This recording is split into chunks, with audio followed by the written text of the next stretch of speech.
So now the decision is people's decision. மக்களுடைய தீர்மானம். இயேசுவை ஏற்றுக்கொள்ள வேண்டுமா வேண்டாமா, அது உங்களுடைய தீர்மானம்.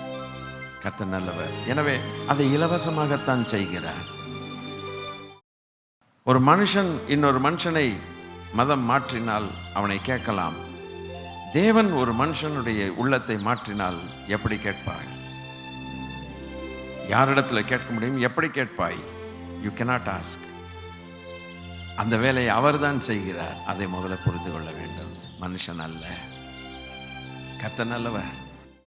முதல் விசை ரட்சிப்பு, பாவத்திலிருந்து விடுதலை பெற்று இந்த பாவ உலகத்திலேயே பரிசுத்தமாய் வாழுகிறதற்கு வேண்டிய ரட்சிப்பு. ஜீவன் அவரே, சத்தியம் அவரே, அவரே உனக்கு நித்திய ஜீவனை தருகிறவர் என்று அவரை நிராகரிக்கும் போது நம்முடைய இருளை நாமே தெரிந்து கொள்ளுகிறோம். வந்து விடுவோம், ஆண்டவர் பிடித்துக் கொள்வோம், அவரை ஏற்றுக்கொள்வோம், நித்திய பரலோகத்தில் சேருவோம், ரட்சிக்கப்படுவோம். மனம் திரும்பி பாவங்களுக்காக வருந்தி அவரிடத்தில் பாவ மன்னிப்பை பெற்றுக்கொண்டு பரிசுத்தமாய் உலகத்தில் வாழுவோம், நித்திய ஜீவனை பெறுவோம். This offer is coming to you as a free gift. இந்த ஆஃபர் உங்களுக்கு ஃப்ரீயாக நமக்கு வருகிறது. அல்லேலூயா.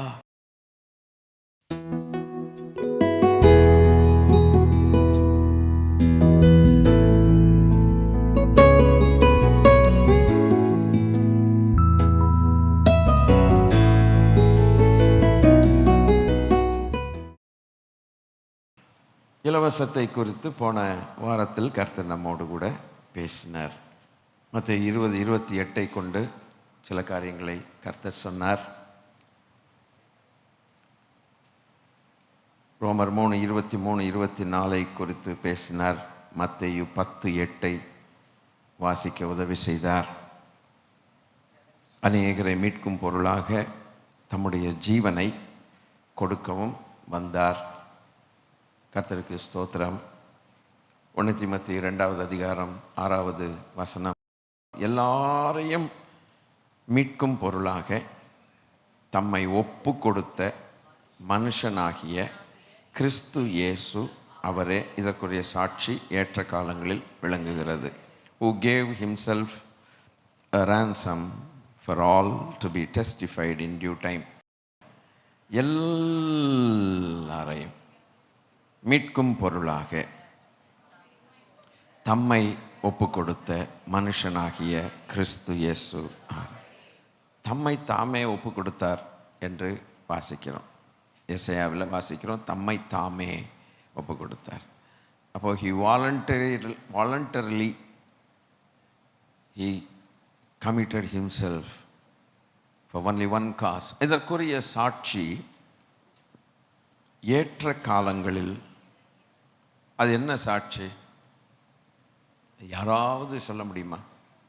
இதற்குரிய சாட்சி ஏற்ற காலங்களில் விளங்குகிறது அப்படின்னா என்ன அர்த்தம்?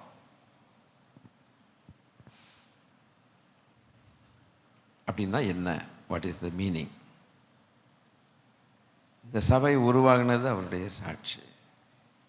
நாம் ரட்சிக்கப்பட்டு சபைக்குள் இருப்பது அவர் தம்மை தாமே ஒப்பு கொடுத்தார் என்பதற்கு நாம் தான் சாட்சிகள். சர்ச்சுக்குள்ளே நம்ம உட்காந்துருக்கோம்ல, சர்ச்சுக்கு வந்திருக்கோம்ல. முன்னொரு காலத்தில் நம்ம ரட்சிக்கப்படுறதுக்கு முன்னால் நம்ம சர்ச்சுக்கு வரவே மாட்டோம். எப்படி? சர்ச்சுக்கு வரமாட்டோம். எத்தனை பேர் நம்மளை வர சொன்னாங்க? ஐயம்மா, ஏகப்பட்ட பேர் கூப்பிட்டாங்க. ஓயாமல் கூப்பிட்டாங்க. மார்க்கெட்டில் பார்த்தா கூப்பிட்டாங்க, கடையில் பார்த்தா கூப்பிட்டாங்க, வீட்டுக்கு வந்து கூப்பிட்டாங்க. சும்மா வழியில் போனால் கூட, பிரதர் நாளைக்கு வந்துங்க சர்ச்சுக்கும்பாங்க. நம்ம என்ன செஞ்சோம்? அதுக்கு தலையாட்டிட்டு ஒரு சிரிப்பு சிரிச்சிட்டு அது சரிங்க அப்படின்றது. அவன் அவ்வளவு தரம் கூப்பிட்டாலும் கூட நம்ம வரல. ஆனால் ஒரு முறை கர்த்தருடைய கிரியைகள் பலமாக இருந்ததுனால நம்ம சர்ச்சில் வந்து உட்காந்துருக்குறோம். அப்போ நம்மளை கூப்பிட்டவங்க ஆச்சரியமாக பார்த்துருப்பாங்க. இவ்வளோ தரம் கூப்பிட்டும் கூட இந்த மனுஷன் என்ன செய்யலை, வரல, வந்துட்டாரியா அப்படின்னு வரும்போது அவருக்கு எப்படி இருக்கும்? பயங்கர சந்தோஷமாக இருக்கும். அவர் ரட்சிக்கப்பட்டார் அப்படின்ட்டு. இது எதுக்கு? நம்மளாக வரணும்னா நம்ம வர முடியாது. நம்மளை வர முடியாது. நம்மளை வரவழைத்த தெய்வம் ஒருவர் இருக்கிறார். அவர் என்ன செய்தார்னா, அவர் நம்மளை மீட்டார். அதனால் மீட்டுக்கொண்டு, தனக்கென்று மீட்டுக்கொண்டு தமக்கு சொந்தமாக்கி தம்முடைய இடத்தில் வைத்துக் கொள்ளுகிறார். அவன் கையில் நம்ம இருந்த வரைக்கும் அவர் சமூகத்துக்கு நம்மளால் வர முடியல. ஏன் வர முடியல? அவன் விடலை. அவனை விடுவானா என்ன? அவன் விட மாட்டான். அவன் பொல்லாதவன். ஏன் விட மாட்டான்? அவன் பொல்லாதவன். அவன் கட்டி வச்சிருக்கிறான். அவன் விட மாட்டான். கர்த்தரோ அந்த கட்டுகளை அவிழ்த்தார். தம்முடைய வல்லமையுள்ள செயலின்படியே கட்டுகளை அறுத்து போட்டார். வேடனுடைய கண்ணிக்கு குருவி தப்பினது போல நாம் தப்பினோம். தப்பிட்டு அவர் தம்முடைய உள்ளங்கையில் பொறிச்சு வச்சு, என் ஆடுகள் என் கரத்தில் இருக்கிறதுன்னு சொல்லி அவர் கையில் ஹேண்டில் பண்ணிட்டார். அவர் கையில் he took over the case. நம்ம அவருடைய கையில் வச்சுக்கிட்டார். வச்சுட்டு அவருடைய இடத்துல கொண்டு வந்து சேர்த்திருக்கிறார். சிறைப்பட்டவர்களை சிறையாக்கி. He captivated the people who were captives in the hands of the devil. Hallelujah. அப்போ நம்ம இங்கே வந்திருக்கிறோம். இது செய்கிறதுக்கு, இந்த வேலையை செய்கிறதுக்கு அவராகவே வராட்டினா யார் வர முடியும்? யார் செய்ய முடியும்? அப்போ நம்ம இங்கே வந்து நிற்கிறோன்னா கொரலரி. இப்போ நம்ம வந்து பேக் போகணும். எப்போவுமே ஆன்சர்லேருந்து ப்ராப்ளத்துக்கு போகணும். இப்போ நம்ம இங்கே இருக்கிறோன்னா what is the question, what is the problem? இது ஆன்சர். ஒரு காலத்தில் நம்ம சத்துருடைய கையில் சிக்கி கொண்டிருந்தோம். அது ஓகேயா? புரிஞ்சிருச்சா? சரி. இந்த சத்துருடைய கையில் சிக்கி கொண்டிருக்கும் போது அவன் கண்ணை மூடிட்டான். என்ன நடக்குது ஏது நடக்குதுன்னே தெரியல. உள்ளே உட்காந்து நம்ம என்ன வேணுமோ அதெல்லாம் கொடுத்துட்டான். ஆனால் வெளி உலகம் மாத்திரம் தெரியக்கூடாதுன்ட்டான். உள்ளே இருக்கிற வரைக்கும், நமக்கு எல்லாம் கிடைக்கிற வரைக்கும் இதாண்டா சொர்க்கம்னு நினச்சி தண்ணிக்குள்ளே உட்காந்து, கிணத்துக்குள்ளே உட்காந்துட்டு இருக்கிற தவளை மாதிரி ஆக்கிவிட்டான். கிணத்துக்குள்ளே தவளைக்கு என்ன தெரியுது? வெளியில் ஒன்றும் தெரியாது. உள்ளே தனக்கு வேண்டியதெல்லாம் உள்ளே கிடைக்கும். தண்ணி கிடைக்கும், ஆகாரம் கிடைக்கும், எல்லாம் கிடைக்கும். அதை தான் சொல்கிறான்ல, அவன் கையில் அவன் ராஜ்யத்துக்குள்ளே, இருட்டு ராஜ்யத்துக்குள்ளே வச்சுட்டு டெம்பரரியாக ஒரு வெளிச்சம்னு சொல்லிகிட்டு இருக்கிறான். அது வெளிச்சம் கிடையாது. தண்ணி அடிக்க சொல்லுவான், சிகரெட்டு குடிக்க சொல்லுவான், என்னென்னலாம் வேணுமோ பணம் கொடுப்பான். கொள்ளையடிக்கலாம், பொய் சொல்லலாம், தப்பு பண்ணலாம், கத்தலாம், கொத்தலாம், என்ன வேணால் செய்யலாம், கொலை பண்ணலாம். அதெல்லாம் அவனுக்கு, மனுஷனுக்கு வேண்டியது. அது டெம்டேஷன். இதெல்லாம் செஞ்சு பழகிறதுக்காக அவன் தன்னுடைய ராஜ்யத்தை well equipped. His kingdom in this world is well equipped. புரியல?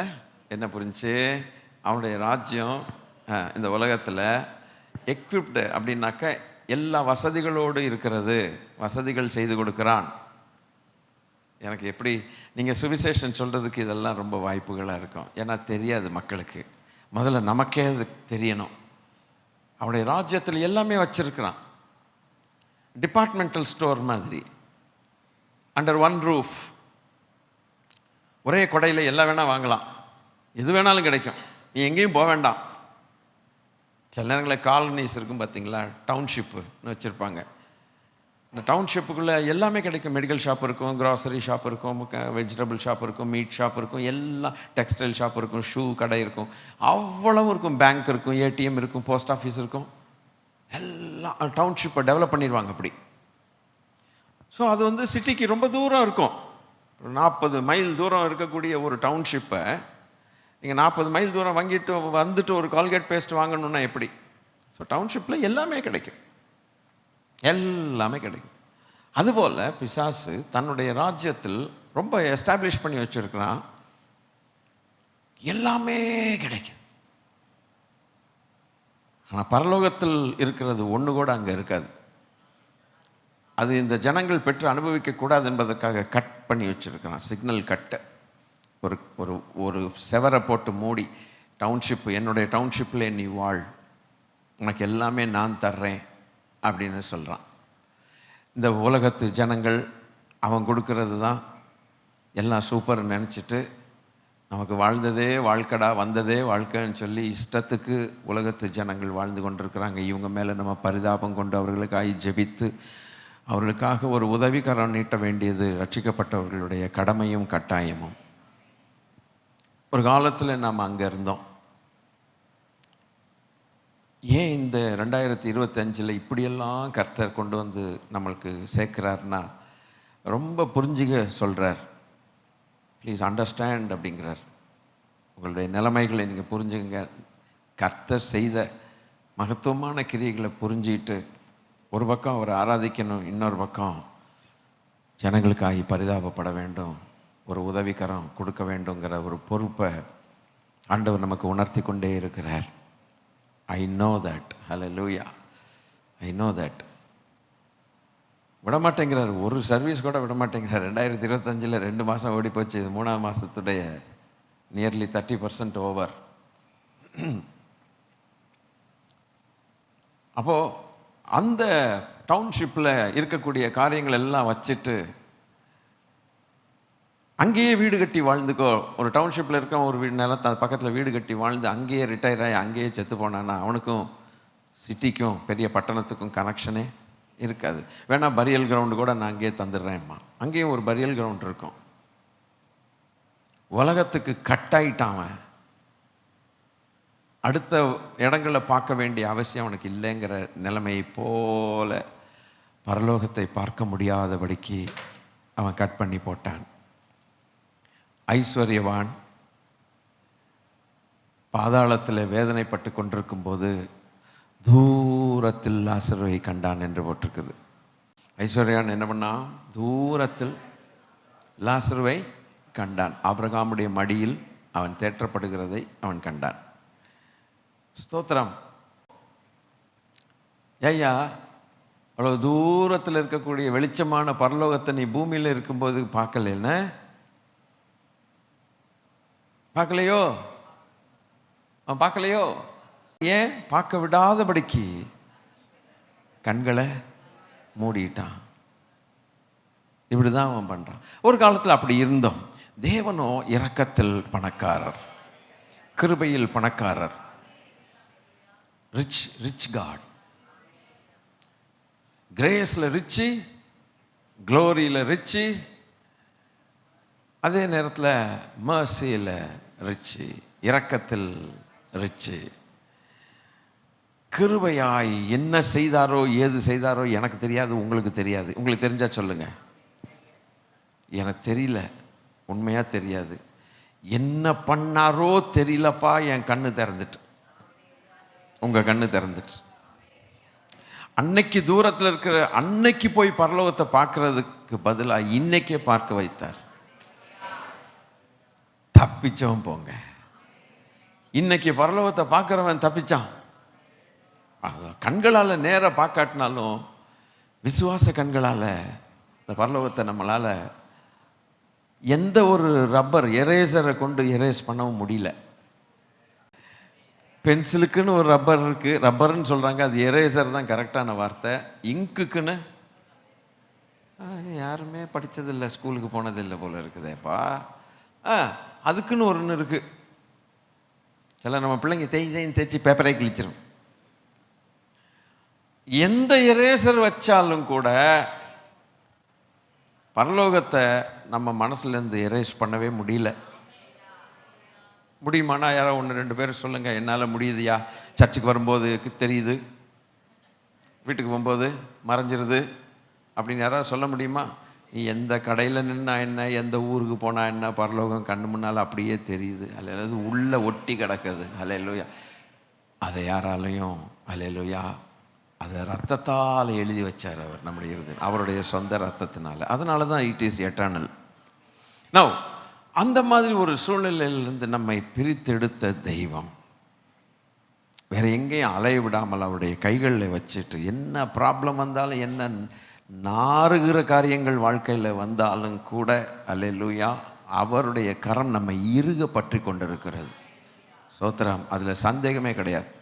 கொண்டு வந்து அவருடைய இடமாகிய பரலோகத்தில் வைத்தது மாத்திரமல்ல, இந்த பூலோகத்திலையும் ஒரு குட்டி பரலோகமாக அங்கங்கங்கங்க ரட்சிக்கப்படுகிறோம். அங்கங்கங்கங்கங்க ரிசார்ட் மாதிரி அல்லேலூயா வச்சு அவர் பராமரித்து வருகிற ஆச்சரியம் என்னவோ, அந்த கிருபை என்னவோ, அந்த தயவு என்னவோ, அல்லேலூயா. அதுதான் மீட்டார். அந்த மீட்பதற்கு அவருடைய கண்கள் நம்மேல் பட்டது. நாம் அந்த டவுன்ஷிப்பில் இருக்கும்போதே,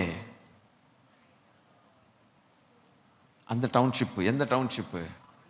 ஈவில் டவுன்ஷிப், விக்கெட் டவுன்ஷிப். அந்த ஃபுல்லி எக்விப்டு அந்த இதிலிருந்து நம்ம இழுக்கிறது லேசான காரியம் கிடையாது. No, it is not easy. It required the very blood of the creator.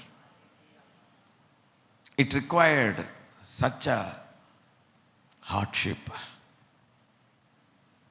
அது எதை டிமாண்ட் பண்ணிச்சுன்னா, இங்கேருந்து இந்த டவுன்ஷிப்லேருந்து ஒருத்தனை இழுத்துட்டு வேறு டவுன்ஷிப்புக்கு கொண்டு போகணும்னா ஈஸி கிடையாது. அது என்னத்தை டிமாண்ட் பண்ணுச்சுன்னா, அவருடைய ரத்தத்தை டிமாண்ட் பண்ணுச்சு.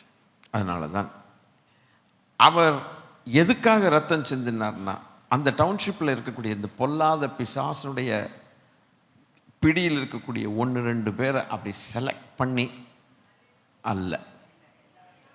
வசனம் சொல்லுது எல்லாரையும். அப்படியானால் எல்லாருக்காக அந்த விலைக்கிரயத்தை அவர் செலுத்தி தீர்த்து முடித்தார். முடிஞ்சு. உலகத்தில் இருக்கிற அத்தனை பேருக்காக முடிச்சிட்டார். இனி அடுத்து அவர் சத்தம் போட்டு கூப்பிடுகிறார், இது உனக்கு வேண்டாம், இந்த டவுன்ஷிப்பு பொல்லாதது, என்னுடைய டவுன்ஷிப்புக்கு வா. அங்கே இந்த உலகத்துக்கு அடுத்த காரியங்கள் அல்ல, நீ பார்த்திராத மேன்மையும் மகிமையும் என்னுடைய உலகத்தில் இருக்கிறது. அதுக்கு மனுஷனுடைய சுய சித்தம் என்று ஒன்று இருக்கிறது. இயேசுவை ஏற்றுக்கொள்ள வேண்டுமா வேண்டாமா? உடனே அந்த சித்தத்தை பயன்படுத்தி இயேசு எனக்கு வேண்டும் என்று சொல்லும் பொழுது சத்ரு என்ன சொல்லுகிறான்? போயிடாதே இந்த டவுன்ஷிப்பை விட்டு.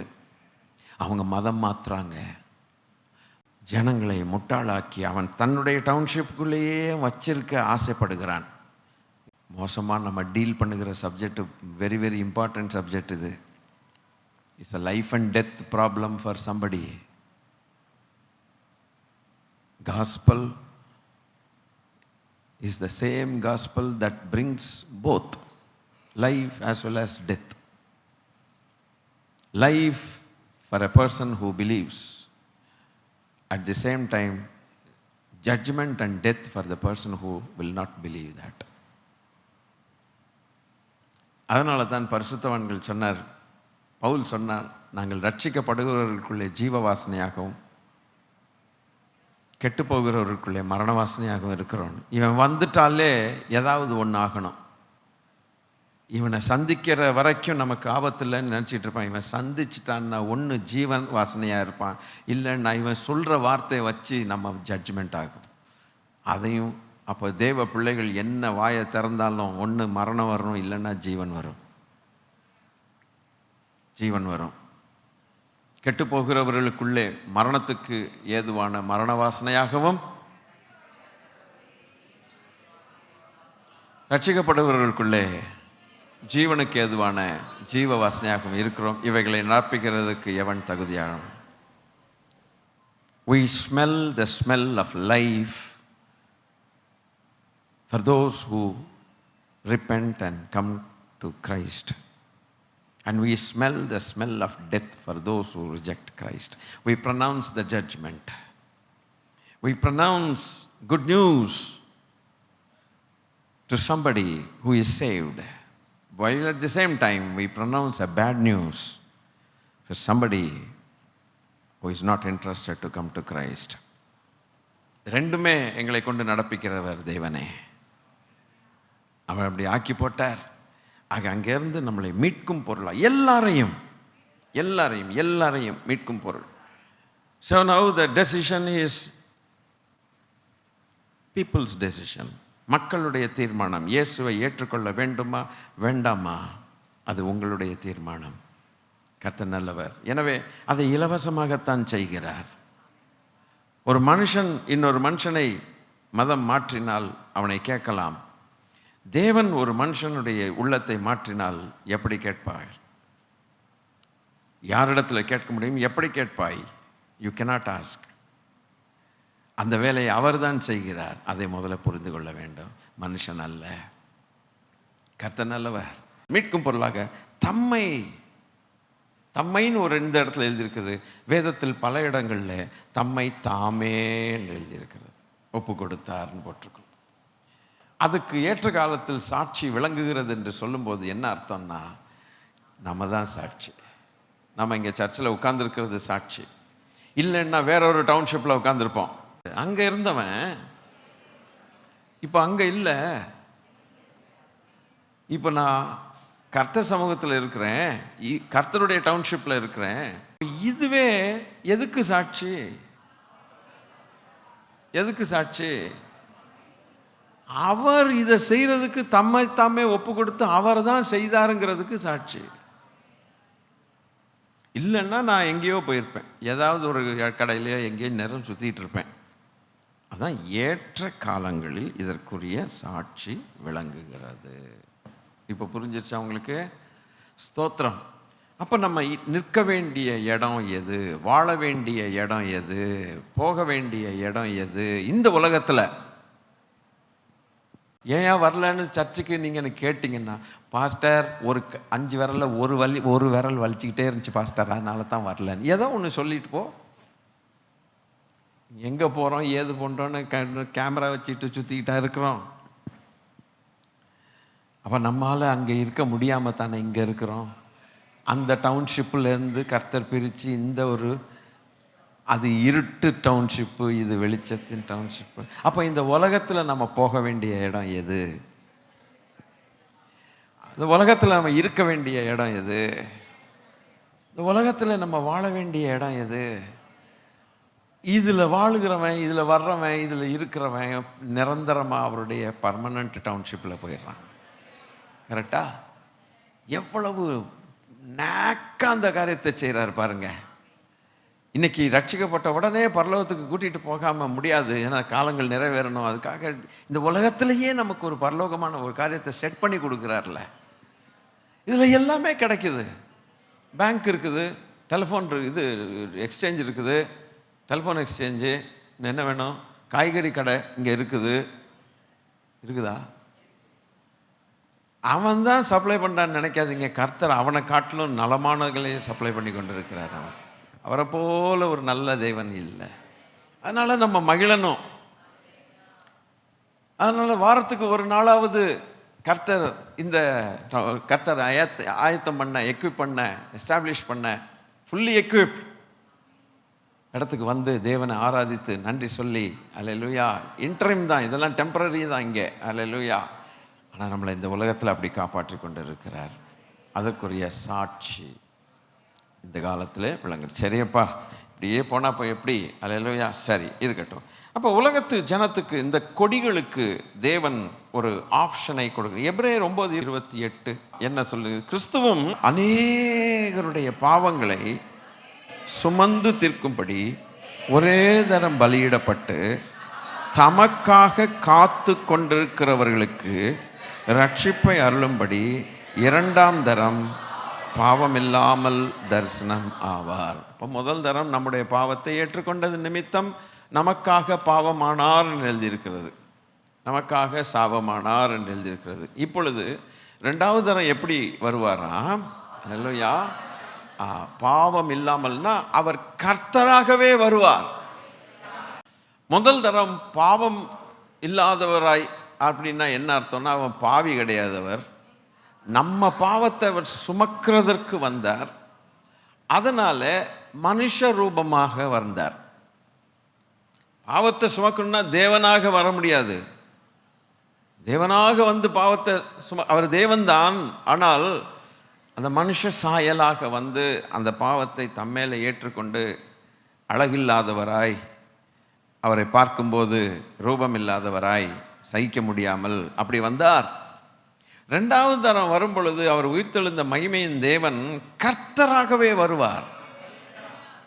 முதல் தரம் கர்த்தர் மனுஷனாக வந்தார். 2வது தரம் அவர் இன்னொரு தரம் மனுஷனாக வரப்போகிறது இல்லை. சர்வ வல்லமையுள்ள தேவனாக, பயங்கரமான தேவன் அவர் பிரத்யட்சமாய் வெளிப்படுவார். இந்த வெளிப்படும் பொழுது தம்முடைய ஜனங்களை அழைத்து போவார். அவர் யாருக்காக வெளிப்படுகிறார் அப்படின்னா, முழு உலகத்தின் பாவத்தை சுமக்க மறுபடியும் வரவில்லை.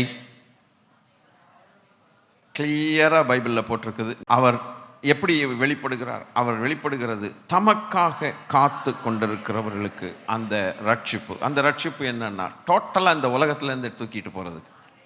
கர்த்தருக்கு ஸ்தோத்திரம். முதல் விசை ரட்சிப்பு, பாவத்திலிருந்து விடுதலை பெற்று இந்த பாவ உலகத்திலேயே பரிசுத்தமாய் வாழுகிறதற்கு வேண்டிய ரட்சிப்பு. அது கொஞ்சம் நீங்க சொல்லலாம். உள்ளத்தில் பாவம் இருக்கிறது, அந்த டவுன்ஷிப்லேருந்து நம்மளை வெளியே எடுத்து வேற எங்கேயும் வைக்கல, இந்த உலகத்திலேயே வச்சு, ஆனால் உள்ள பாவம் இல்லாமல் வாழுகிறதற்கு கர்த்தர் செய்த அவருடைய வல்லமையின் செயல். 2வது தரம் இங்கேருந்தே தூக்கிட்டு போயிடுவார். ஏன்னா இந்த அசுத்தங்கள் ஒன்று இனி இருக்கக்கூடாது, ஒரு டைம் ஓவர். அந்த நேரத்தில் தூக்கிட்டு போகிறதுக்கு தமக்காய் காத்து கொண்டிருக்கிற கூட்டம் என்று ஒன்று உண்டு. அந்த கூட்டத்தில் நீ இருப்பாயோ என்பது தான் கேள்வி. அல்லேலூயா. போதும், நம்ம இப்படியே வசனத்தை தியானம் பண்ணால் போதும். ஆமென். அந்த கூட்டம் ஒரு ஃபைனல் சால்வேஷனுக்காக காத்துட்டு இருக்குது. It's a final. ஸ்போர்ட்ஸில் 6 ரவுண்டு 8 ரவுண்டுன்னு ஓடுறாங்கல்ல, ஓட விட்டுருவாங்க. கடைசி ரவுண்டில் மறுபடியும் இந்த சின்ன துப்பாக்கி மாதிரி வச்சு ஒரு சவுண்டு டப்புன்னு அடிப்பான். அதை அடித்தா அதுக்கு ஃபைனல் ரவுண்டுன்னு அர்த்தம். ஏன்னா ஓடுறவன் மறந்துடுவான், எத்தனை ரவுண்டுன்னு தெரியாது, அவன் பாட்டு ஓடிக்கிட்டே இருப்பான். இந்த சவுண்டு கேட்டோன்னே this is the last lab, இதுதான் ஃபைனல் ரவுண்டு. அப்போது ஆரம்பிச்சிருவானுங்க ஸ்பீடு, நீயா நானான்னு பார்த்துக்கிறதுக்கு. அதுபோல் கர்த்தருக்கு ஸ்தோத்திரம், ஃபைனலாக இங்கேருந்து எடுத்துகிட்டு போயிடுவார். ஃபைனல். இது நமக்கே பிடிக்கல இல்லை. இந்த உலகத்தில் நம்ம இருந்தாலும் தமக்காய் காத்து கொண்டிருக்கிறவர்களுக்கு இந்த உலகம் அது பாத்திரமானது அல்ல. இதில் என்னத்தை வாழ்ந்து கிழிச்சோம் நம்ம, எல்லாம் அசிங்கம் சுத்தமாக தான் கிடக்குது. ஐயா கர்த்தாவே நீர் எப்போ வருவீர்னு ஒரு கூட்டம் தமக்காய் காத்து கொண்டிருக்கிறது. கர்த்தருடைய வருகைக்காக ஆவலாய் காத்துங்கள் என்று வேதம் சொல்லுது. கர்த்தர் நல்லவர். ரட்சிக்கப்பட்டவர்கள் ஒவ்வொருடைய உள்ளத்திலும் இது மறைஞ்சிருச்சுன்னா அவங்களுக்குள்ள பெரிய ஆபத்து இருக்குதுன்னு அர்த்தம். இது அழிக்கப்படக்கூடாது, இது அழிக்கப்பட முடியாது. எப்போது வருவீர் அப்படின்ட்டு தான் உள்ள ஏங்கி கொண்டே இருக்க வேணும். கர்த்தர் நல்லவர். நாளைக்கு வந்துடுவீங்களா, இன்னைக்கு வந்துடுவீங்களாங்கிற அளவுக்கு ஏங்கி கொண்டிருந்தால், உலகத்தில் வாழ்க்கையில் நம்ம காரியங்களை செய்து கொண்டிருந்தாலும் அவருடைய வருகையை முன்னிட்டு தான் நம்ம காரியங்களை செய்து கொண்டிருப்போம். அப்போ தமக்காய் காத்து கொண்டிருக்கிறவர்களுக்கு ரட்சிப்பெறும்படிக்கு அவர் எப்படி வருகிறார் என்றால், மனுஷ ரூபம் கொண்டு, தச்சனுடைய குமாரன் என்கிற ரூபம் கொண்டு, மரியாளுடைய மகன் என்கிற ரூபம் கொண்டு, அழகில்லாமல் அப்படி வரமாட்டார். ஜெய கம்பீரமாய் 1000 தூதர்களோடும் பரிசுத்தவான்களோடும் அப்பா தம்முடைய பரலோக மகிமையோடும் எக்கால சத்தங்களோடும் வருவார். அல்லேலூயா. அப்படியானால் இந்த ரட்சிக்கப்பட்டவர்களை அவர் எந்த அளவுக்கு கௌரவப்படுத்துகிறார் என்பதை நீங்கள் யோசித்து பார்க்க வேண்டும். அவர் வந்து நம்மளை கூட்டிகிட்டு போகிறார்னா, ஒரு மணவாளன் வந்து தன்னுடைய மணவாட்டியை இவ்வளவு அழகு ஜொலித்து கொண்டிருக்கிற வச்சு அவர் கூட்டிகிட்டு போகிறார்னா, அவருடைய அல்லேலூயா அவரை அண்டி கொண்டவர்கள் எத்தனை பாக்கியவான்கள், உண்மையாகவே பாக்கியவான்கள். இந்த கணம் தேவனுடைய பரிசுத்தவான்களுக்கு உண்டு. இந்த மரியாதையும் இந்த கௌரவமும் தன்னை ஏற்றுக்கொண்ட இயேசுவை ஏற்றுக்கொண்ட மக்களுக்கு உண்டு. தவற விடாதிருங்கள். ஒரு நாள் சபைக்கு கட்டடிக்க கூடாது. கர்த்தர் நல்லவர். ஒரு நாள் அவர் பாத சன்னிதானம் இந்த டவுன்ஷிப்புக்கு வராமல் இருக்கவே கூடாது. Praise the Lord. ஒரு நேரம் அல்லேலூயா பாவத்துக்கு இடமே கொடுக்கவே கூடாது. வீடுகள்லையோ வெளியிலையோ எங்கேயுமே பாவத்துக்கு இடம் கொடுக்காதபடிக்கு நம்மளை பிரித்தெடுத்த தேவன் வேற ஒரு டவுன்ஷிப்பில் வச்சு டெம்பரரியாக வச்சிருக்கிறார். பர்மனண்ட்டாக தூக்கிட்டு போய் இனி அங்கே அந்த உலகம் வேற. ஆகவே இப்போ இந்த மனுஷர்களுக்கு தேவன் கொடுக்கிறதான option 4 options, 4 options, 4 offers, 4 offer. Offer offer ஆஃபர்ங்கிற வார்த்தை நமக்கு அடிக்கடி காதில் கேட்கும். செல்ஃபோன் வாங்கினா கேரி பேக் ஆஃபர், நான் சொல்ற கருப்புக்கு பை இல்லை, கேரி பேக், ஏதோ ஒரு பேக் ஆஃபர் கொடுக்குறான். அதுபோல் God offers to the people of this world. ஒரு 4 ஆஃபர்ஸை பார்க்கலாம். கர்த்தர் நல்லவர். பாருங்க, உபாகம புஸ்தகம் 30வது அதிகாரம் 11லிருந்து வாசிக்கலாம். நான் இன்று உனக்கு விதிக்கிற கட்டளை உனக்கு மறைபொருளும் அல்ல, அது உனக்கு தூரமானதும் அல்ல. நாங்கள் அதை கேட்டு அதன்படி செய்யும் பொருட்டு எங்கள் நிமித்தம் வானத்துக்கு ஏறி அதை எங்களுக்கு கொண்டு வருகிறவன் யார் என்று நீ சொல்லத்தக்கதாக அது வானத்தில் உள்ளதும் அல்ல. நாங்கள் அதை கேட்டு அதன்படி செய்யும் பொருட்டு எங்கள் நிமித்தம் சமுத்திரத்தை கடந்து அதை கொண்டு வருகிறவன் யார் என்று நீ சொல்லத்தக்கதாக அது சமுத்திரத்துக்கு அப்புறத்தில் உள்ளதும் அல்ல. நீ அந்த வார்த்தையின்படியே செய்யும் பொருட்டு அது உனக்கு மிகவும் சமீபமாய் உன் வாயிலும் உன் இருதயத்திலும் இருக்கிறது. இதோ என்னையா அப்படின்னு கேட்டா என்னன்னு கேட்ட, என்ன அந்த வார்த்தைன்னு கேட்டா, அந்த ஆஃபர் என்னன்னு கேட்டா, ஜீவனையும் நன்மையும் மரணத்தையும் தீமையும் இன்று உனக்கு முன்னே வைத்தேன். இதுல 2 ஆஃபர் இதுலயே வருது. 4 ஆஃபர்ல 2 ஆஃபர் வருது. அப்போ ஜீவனையும் நன்மையும்ங்கிறது ஒரு பேர், ஸ்தோத்திரம். மரணமும் தீமையும் என்கிறது இன்னொரு பேர். இதுல ஃபர்ஸ்ட் நீங்க எடுத்து பாருங்க, 2ஐயும் கனெக்ட் பண்ணி பாருங்க. ஃபர்ஸ்ட் பேர்ல இருக்கக்கூடிய முதலும் 2வது பேர்ல இருக்கக்கூடிய முதல் வார்த்தை என்னென்ன வருது? ஜீவனும். அதுதான் ஒரு ஆஃபர். அதுபோல 2வது பார்ட் நன்மையும் தீமையும். அப்படி நம்ம பிரித்து பார்த்தோம்னா ஃபர்ஸ்ட் ஆஃபர் என்னது? ஜீவனும் மரணமும். 2வது நன்மையும் தீமையும். 4ல் 2 இங்கே வந்துருச்சு. இப்போ இதுக்கு என்ன சொல்லுகிறார் கர்த்தர் அப்படின்னா, 11வது வசனத்தில் நம்ம மறுபடியும் தொடர்ந்து பார்த்தோம்னா, நான் இன்று உனக்கு விதிக்கிற கட்டளை உனக்கு மறைபொருளும் அல்ல, உனக்கு தூரமானதும் அல்ல. The offer is very very very very very near to யூன்டர். அதை என் தேவன் உண்மையாகவே அந்த ஆஃபரை கொடுக்கறதுக்கு நீங்கள் சுவிசேஷம் சொல்ல உங்களுக்கு இஷ்டம் இருந்தால் இது லட்டு மாதிரி. நீங்கள் கர்த்தருக்கு ஸ்தோத்திரம். ஆனால் ஒரு ரட்சிக்கப்படாத ஒரு ஆத்துமா அடைகிற நாசம் கேடும் உங்களுக்கு கொஞ்சம் தெரிஞ்சிருந்தா உங்களால் சும்மா இருக்க முடியாது, நம்மளால் சும்மா இருக்க முடியாது. அல்லேலூயா. ஆண்டவர் சொல்கிறார், I have come with an offer which is not far away from you. நீ இன்று இயேசுவை ஏற்றுக்கொள்ள மனதாக இருந்தால் ஏற்றுக்கொள். This offer is coming to you, it is not far away. ஏன் கர்த்தர் ஏன் அதை சொல்லுகிறார்னா, நீ போய் அது உனக்கு அடுத்த வசனத்தில் பார்த்தீங்கன்னா, நாங்கள் அதை கேட்டு அதன்படி செய்யும் பொருட்டு எங்கள் வானத்துக்கு ஏறி வரும். இப்போ நீங்கள் வானத்தில் வச்சிருந்தீங்கன்னா அது எவன்டா ஏறி போய் கொண்டு வருவான் நமக்குன்னு கேட்கறது நியாயம். நான் வானத்தில் நான் வச்சுட்டேன்னா கட்டாயம் மனுஷன் கேட்பான். என்ன கேட்பான்? அங்கே அவ்வளோ தூரம் வச்சுக்கிட்டு எவையா போயிட்டு வர முடியும்னு கேட்பான். அது அவரே கேட்டுக்கிறாரு, அவரே அதை பதிலை சொல்லிக்கிறார். அப்பன்னா எவ்வளவு இறங்கி வர்ற தெய்வங்கிறத நீங்கள் கொஞ்சம் யோசிச்சு பார்க்கணும். I want somebody to enjoy as I enjoy. நான் என்ஜாய் பண்ணுறது போல் நீங்கள் இங்கே யாராவது என்ஜாய் பண்ணணும்னு பார்த்துட்டு இருக்கிறேன். கர்த்தர் நல்லவர். அல்லேலூயா. நியாயமாக கேட்குறாரு பாருங்க. நீ கேட்குறது நியாயம்தான். எவன் சமுத்திரம் தாண்டி திரைக்கடல் ஓடியும் அப்படின்னு நம்மளும் சொல்கிறான்.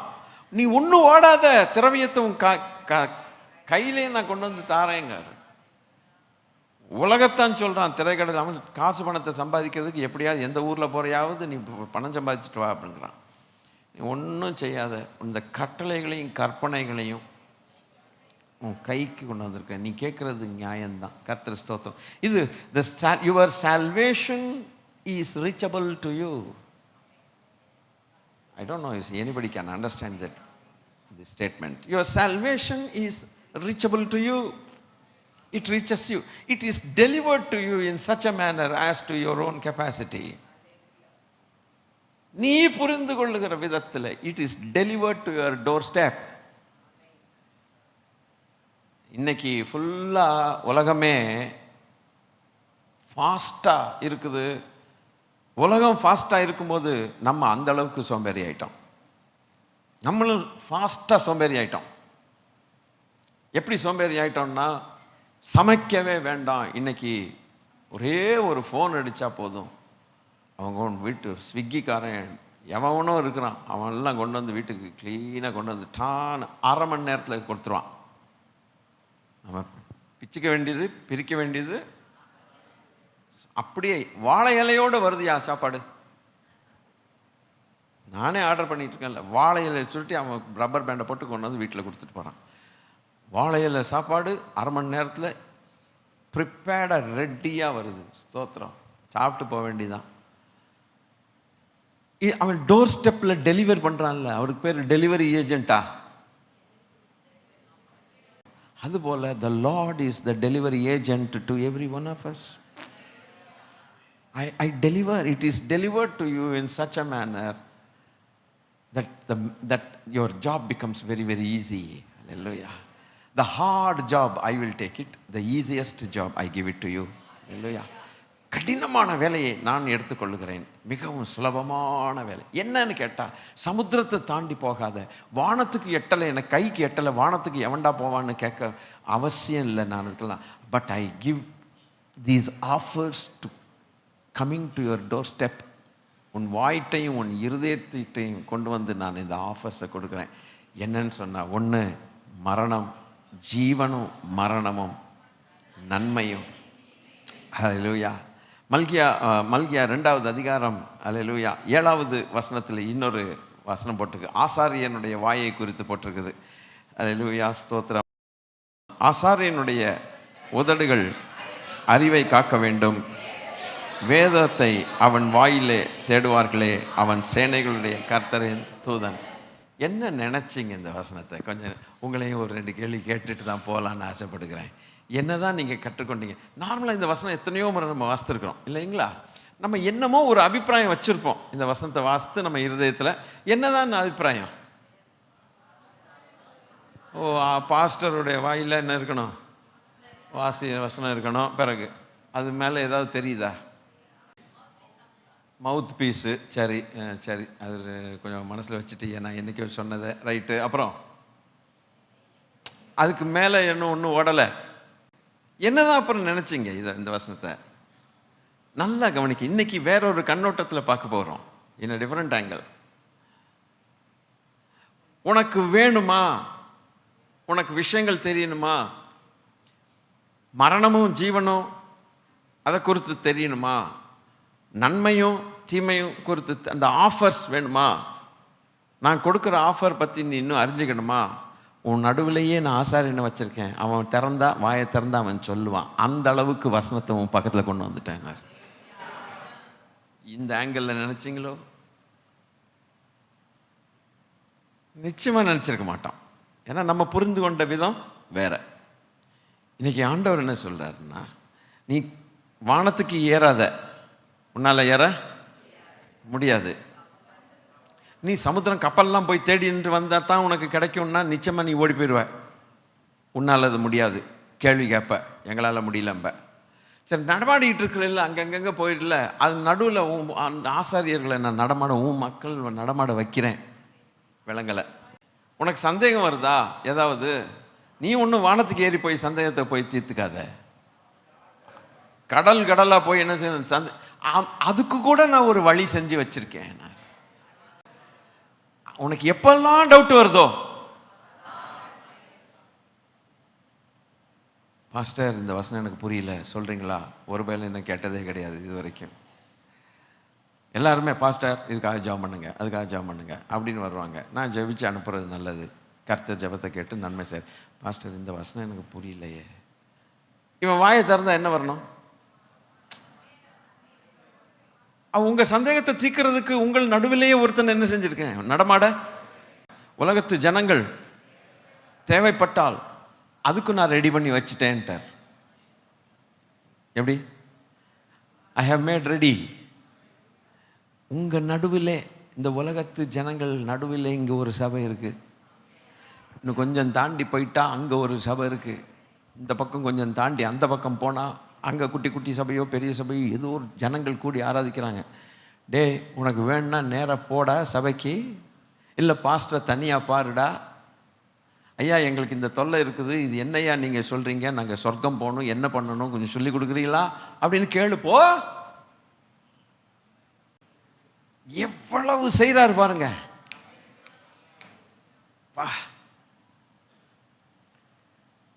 God is so good. 5 சகோதரர்கள் எனக்கு உண்டு.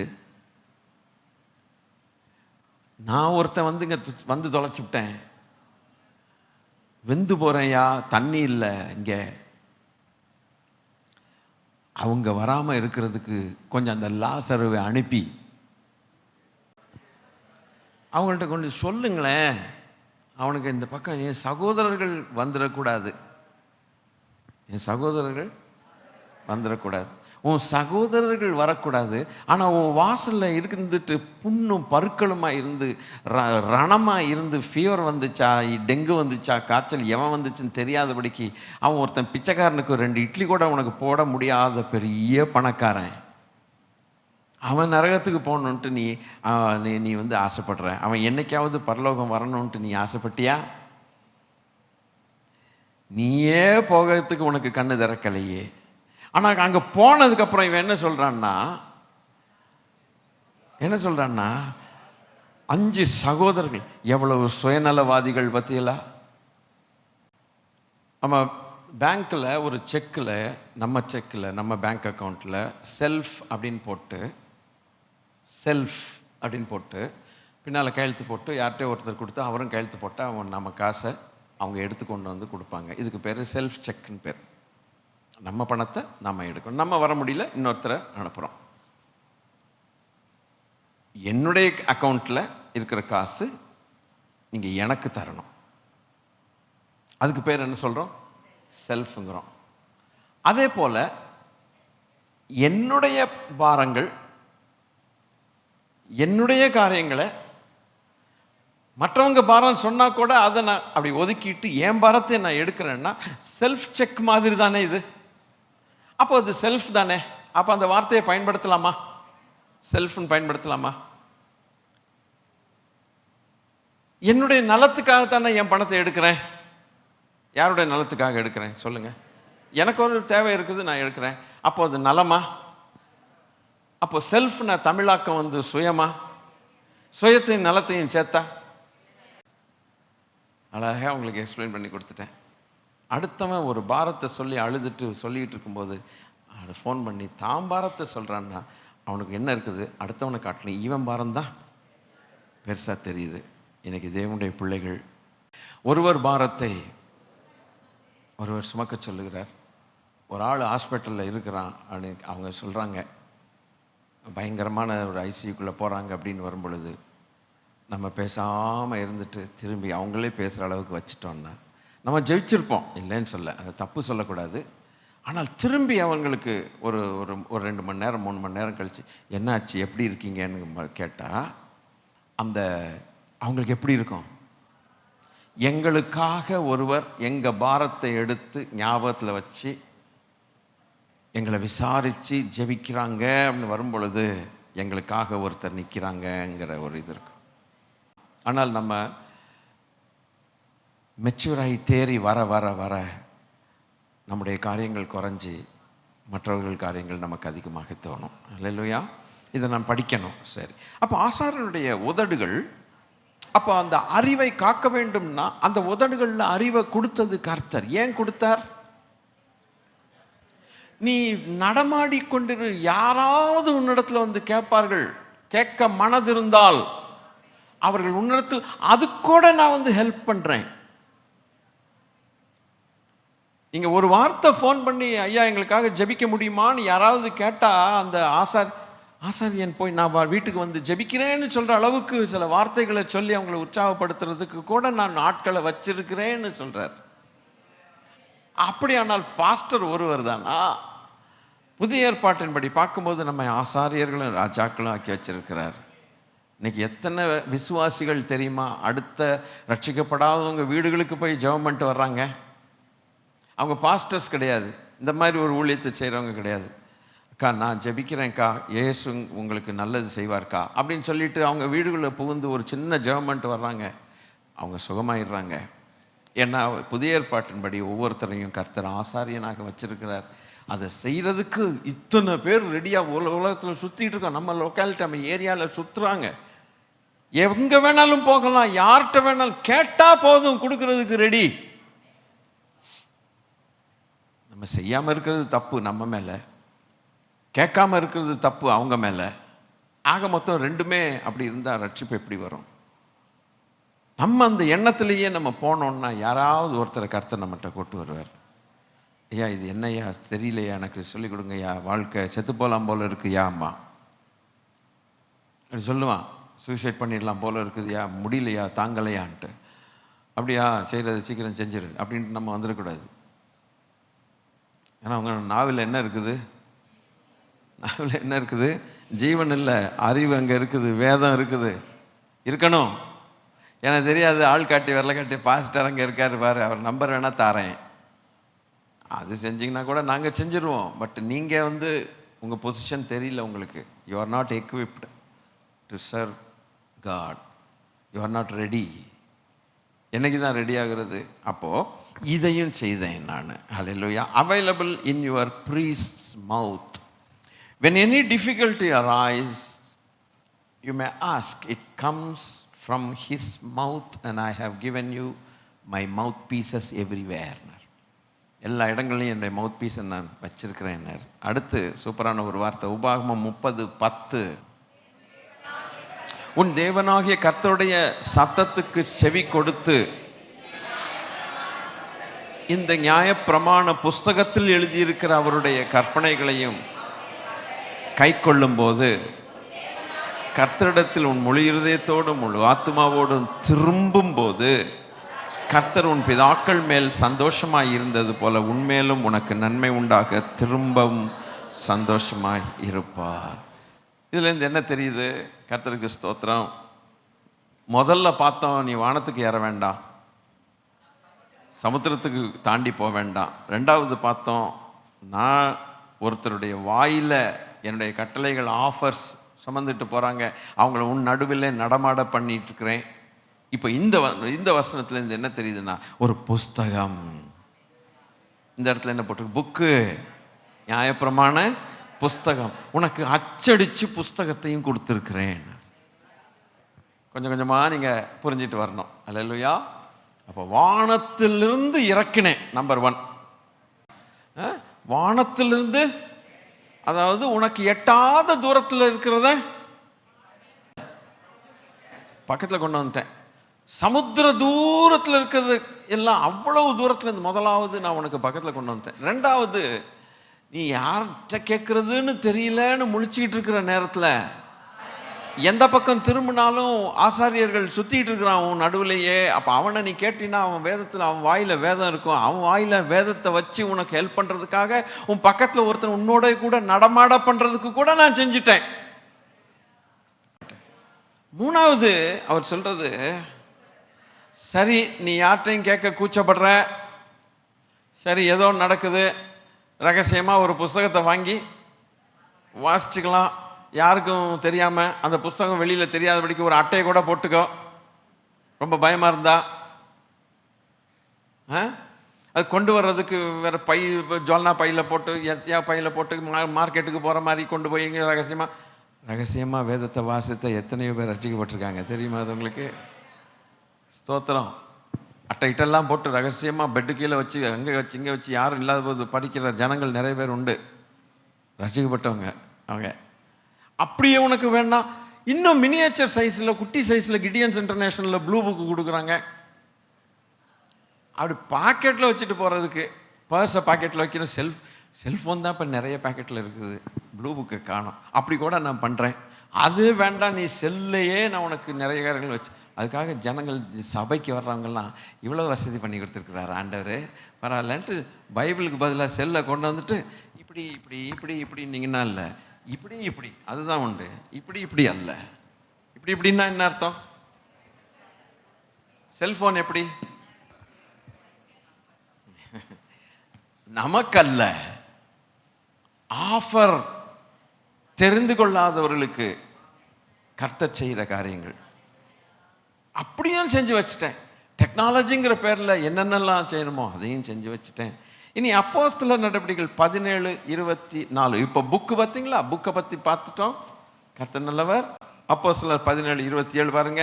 கர்த்தராகிய தம்மை அவர்கள் தடவியாகலாம் கண்டு அவன் தம்மை தேடும்படிக்கு அப்படி செய்தார். அவர் நம்மில் ஒருவருக்கும். இப்போ இங்கேருந்து என்ன தெரியுது? நம்பர் 1, வானத்திலேருந்து இறக்கிட்டாரு. சமுத்திரத்துலேருந்து தூரம் கிடையாது. நம்பர் 2, லிப்ஸில் எவனுக்கும் கிடைக்கும். எந்த விசுவாசியை கேட்டாலும் கூட, அவிசுவாசி ஒரு விசுவாசியை கேட்டால் கூட அவன் சொல்லுவான் இயேசு தான் மெய்யான தெய்வம்னு சொல்லுவான். எல்லாம் விளக்க தெரியும்னு வச்சுங்களேன். அடுத்து பார்த்தா ஒரு புஸ்தகம் இஎல்எஸ் இருக்குது, சிஎல்எஸ் இருக்குது, ஏஎல்எஸ் இருக்குது, வேர்ட் ஆஃப் கிரைஸ்ட்டுங்கிறாங்க, அதுங்கிறாங்க, இதுங்கிறாங்க. மினியேச்சர் சைஸில் ஒரு புக்கு, ஐயோ சாஃப்ட்வேர்ஸ் நிறைய வந்துருச்சு. சரி, அப்படியாவது வாங்கி என்ன செய்யலாம்? வாசிக்கலாமே. இப்போ அதையும் தாண்டி கொஞ்சம் வேடிக்கையா இல்லையா இதெல்லாம்? எந்த அளவுக்கு இறங்கி வரணுமோ. ஏன்னா அவர் மீட்கும் பொருளாக தம்முடைய சொந்த ரத்தத்தை சிந்தினார். அந்த ரத்தத்தினுடைய மதிப்பு மனுஷனுக்கு தெரியுதோ இல்லையோ, அவருக்கு நிச்சயமா தெரியும். அவருக்கு நிச்சயமா தெரியும். அப்ப கர்த்தராகிய தம்மை அவர்கள் தடவியாகலும் கண்டுபிடிக்கத்தக்கதாக தம்மை அவர் நம்மில் ஒருவருக்கும் தூரமானவர் அல்ல. இதைத்தான் யோவான் சொல்லுகிறார். 1 யோவான் 1வது அதிகாரம் 1 வசனத்தை பாருங்க. 1 John chapter 1 verse number 1ல அவனும் இதைத்தான் சொல்றான். என்ன சொல்றான்னா, ஆதி முதல் இருந்ததும் நாங்கள் கேட்டதும் கண்களால் கண்டதும் நோக்கி பார்த்ததும் கைகளால் தொட்டதும். என்ன தடவி பார்த்தல்னா தொட்டதுன்னு ஒன்று தானே. தொட்டதுமா இருக்கிற ஜீவ வார்த்தையை குறித்து உங்களுக்கு அறிவிக்கிறோம்னு பரிசுத்த யோவான் அழகாய் சொன்னார். இது எங்க இருந்தது? இந்த வார்த்தை எங்க இருந்ததா? ஆதி முதல் இருந்த வார்த்தை. அப்படின்னா பரலோகத்தில் இருந்த வார்த்தை. அந்த பரலோகத்தில் இருக்கிற வார்த்தையை போய் நம்ம எப்படியா தொட முடியும்? நம்ம எப்படியா பார்க்க முடியும்? நம்ம எப்படியா கைகளால் தொட முடியும், நோக்கி பார்க்க முடியும்? அந்த ஜீவ ஆதியிலே தேவன் இருந்தார். தேவன் ஆதியிலே வார்த்தை இருந்தது. அந்த வார்த்தை தேவனிடத்தில் இருந்தது. அந்த வார்த்தை தேவனா இருந்தது. பூமியில இருந்துச்சு.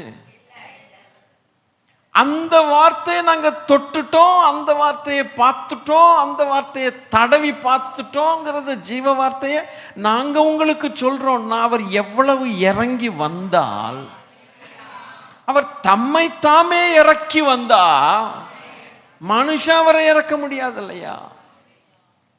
That is the enormity of the love of God. That is the supremacy of God's love. நிறைய பேருக்கு சபையில் அது புரியாது. புரியறதுக்கு மனசையும் செலுத்த மாட்டாங்க. ஆனா அது கர்த்தர் நமக்கு சொல்லி கொடுக்கிறார், இப்படி பண்ணேன். இனி அடுத்து எரேமியா 23, Jeremiah chapter 23 verse number 23 and 24. நான் சமீபத்துக்கு மாத்திரமா தேவன், தூரத்துக்கும் தேவன் அல்லவோ என்று கர்த்தர் சொல்லுகிறார். எவனாலும் தன்னை நான் காணாதபடிக்கு மறைவிடங்களில் ஒளித்து கொள்ள கூடுமோ என்று கர்த்தர் சொல்லுகிறார். நான் வானத்தையும் பூமியையும் நிரப்புகிறார் அல்லவோ என்று கர்த்தர். அவருடைய கிரியைகள் கண்களால் காணக்கூடியவைகள். அவன் விசுவாசியா இருந்தாலும் அவிசுவாசியா இருந்தாலும் அவருடைய கிரியைகளை டெய்லி 24 மணி நேரம் பார்க்கறான். விசுவாசிக்கும் சூரிய வெளிச்சம். துணி காய போடுறான் வெளிச்சத்துல. துணி துவச்சி காய போடுறது எங்கெங்க போடுறான்? அவிசுவாசியுடைய வீட்லேயும் நல்ல துணி துவச்சி காய வெயிலில் காய போடுறான். அந்த வெயிலில் பார்க்கறது யார் யார் பார்க்குறாங்க?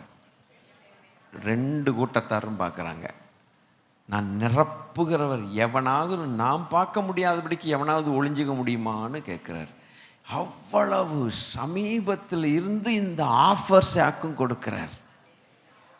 இனி ஒரு சில காரியங்கள் 2 ஆஃபர் உண்டு, அதில் நம்ம பார்த்து விடலாம். கர்த்தருக்கு ஸ்தோத்திரம். யோபு 38:19 வாசிக்கலாமா? எல்லாம் சேர்ந்து வாசிக்கலாமா?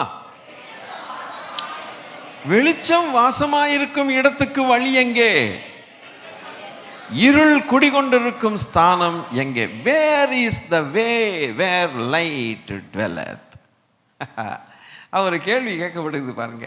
வெளிச்சம் ஒரு இடத்துல குடிகொண்டிருக்குமே, அது அங்கே போகணுன்னா வழி எதுன்னு கேட்குறான். சார் இங்கேருந்து திருச்சிக்கு போகிறதுக்கு எந்த ரூட்டில் போகணும் சார் அப்படின்னு கேட்பாங்கல்ல. ரூட்டு தெரியாதவங்க யாரையாவது கேட்பாங்க, சார் இந்த வழியில் போகணுமா இந்த வழியில் போகணுமான்னு சொல்லுவான். இந்த வழியில் போனீங்கன்னா தான் போகணும், அதல்லன்றான். அது மாதிரி யோபில் ஒரு வார்த்தை உண்டு, வெளிச்சம் பர்மனண்ட்டாக இருக்குமாமே, அந்த இடத்துக்கு நான் போகணுன்னா எதுங்க வழின்னு ஒருத்தன் கேட்கான்.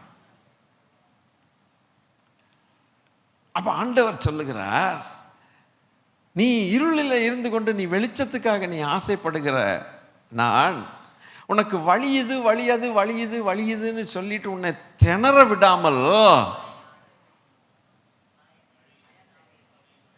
நான் தான் வழின்னு வெளிச்சமே இறங்கி வந்துட்டப்பா, நீ ஏண்டா நீ தேடுறங்கிறாரு. நீங்க சொல்லுங்க, அது சொல்லுவீங்க நானே வழியும் சத்தியமான்ட்டு. நீ என்னை புரிஞ்சுக்கிட்டு எனக்கு எக்ஸ்பிளைன் பண்ணுங்க, நான் புரியுற மாதிரி. சங்கீதம் 4:6 என்ன வாசிக்கலாம்? வாசித்துருவோமா? எங்களுக்கு நன்மை காண்பிப்பவன் யார் என்று சொல்லுகிறவர்கள் அநேகர். அது அப்புறம் வச்சுக்குவோம். நம்ம சப்ஜெக்ட் எது? நம்ம சப்ஜெக்ட் இதுதான் கான்சென்ட்ரேட் பண்றது. எங்களுக்கு நன்மை காண்பிப்பவன் யார் என்று சொல்லுகிறவர் கொஞ்சம் கொஞ்சம் பேர் இல்லை, எவனை கேட்டாலும் கேட்பான். எங்களுக்கு நன்மை வராதான்னு கேட்பான். ஆசீர்வாதம் வேணுமாடான்னு ரட்சிக்கப்படாத எவனை போய் நீங்கள் கேட்டிங்கனாலும் ஐயா ஆசீர்வாதம் தான் ஐயா எங்களுக்கு வேணுமா.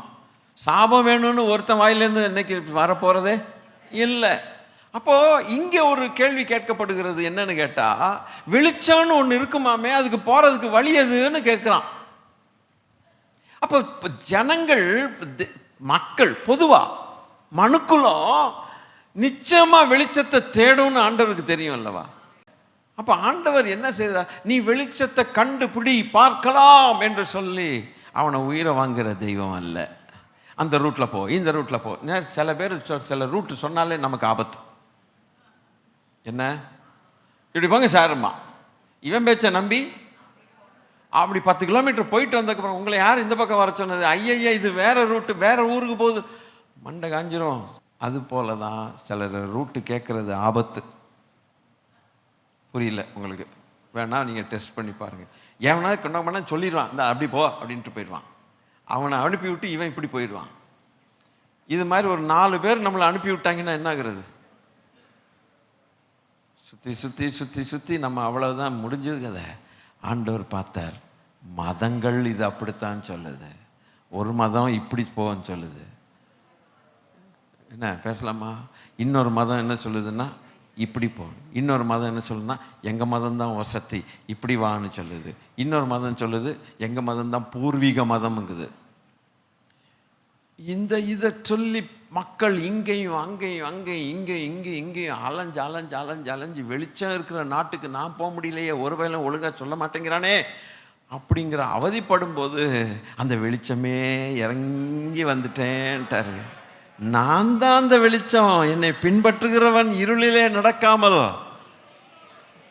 ஜீவ ஒளியை கண்டடைவான். ஜஸ்ட் ஃபாலோ மீன்ட்டு அப்படி கூட்டிட்டு போறாருன்னா இவ்வளவு பக்கமா வர்ற தேவன் யார்? ஐயோ கர்த்தாவே, இவ்வளவு தெய்வமா, இவ்வளவு நல்லவரா?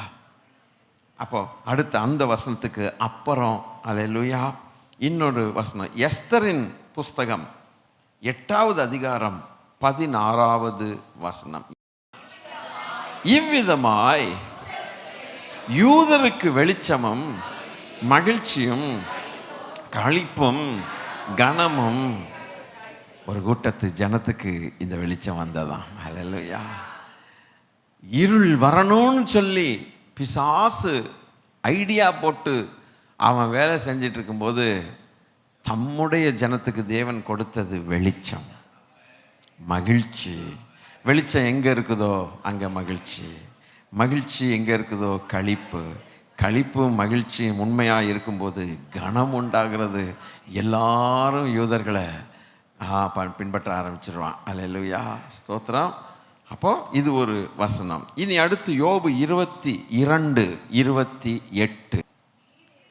நீர் ஒரு காரியத்தை நிர்ணயம் பண்ணினால் அது உமக்கு நிலைவரப்படும், உம்முடைய பாதைகளில் வெளிச்சம் பிரகாசிக்கும். ஏன்னு கேட்டா, நீர் வெளிச்சத்தை தெரிந்து கொண்டது நிமித்தம்.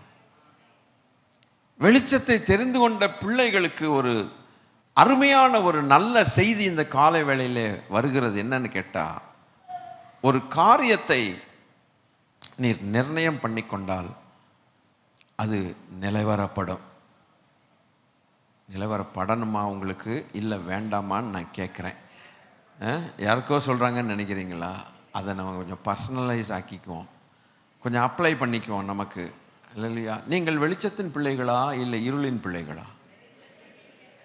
அப்படியானால் நான் உண்மையாகவே வெளிச்சத்தில் இருப்பது உண்மை என்று சொன்னால், நான் ஒரு காரியத்தை நிர்ணயம் பண்ணினால் அது எனக்கு நிலைவரப்படும் என்று நம்புங்கள். ரெண்டாவது, உம்முடைய பாதைகளில் வெளிச்சம் பிரகாசிக்கும். நம்முடைய பாதைகளில் வெளிச்சம் பிரகாசிக்கத்தக்கதாக நாம் வெளிச்சத்தின் பிள்ளைகளாய் வாழ வேண்டியது அவசியம். கர்த்தர் நல்லவர். உன்னில் இருக்கிற வெளிச்சம் இருளடையாதபடிக்கு எச்சரிக்கையாயிரு. அந்த வெளிச்சம் உள்ளே இருக்கும் பொழுது நம்முடைய பாதை அப்போ இருக்கும். கர்த்தர் நல்லவர். அல்ல, இது அது அடுத்த செய்திக்கான காரியத்தை நான் அப்போ உங்களுக்கு சொல்லு. இன்னொரு வசனம் ஒன்று உண்டு. யோபு 29:3 என்ன சொல்லுகிறது பார்க்கலாமா? அப்பொழுது அவர் தீபம் என் தலையின் மேல் பிரகாசித்தது, அவர் அருளின வெளிச்சத்தினால் இருளை கடந்து போனேன். அல்லேலூயா.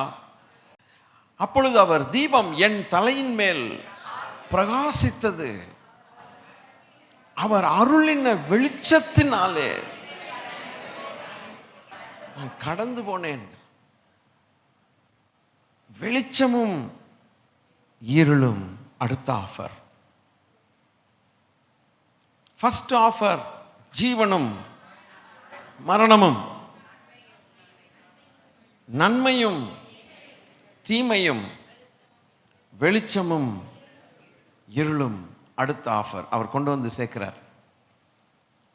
யோபு 12:25 அவர்கள் வெளிச்சமற்ற இருளிலே தடவி திரிகிறார்கள், வெறித்தவர்களைப் போல அவர்களை தடுமாறி திரிய பண்ணுகிறார்.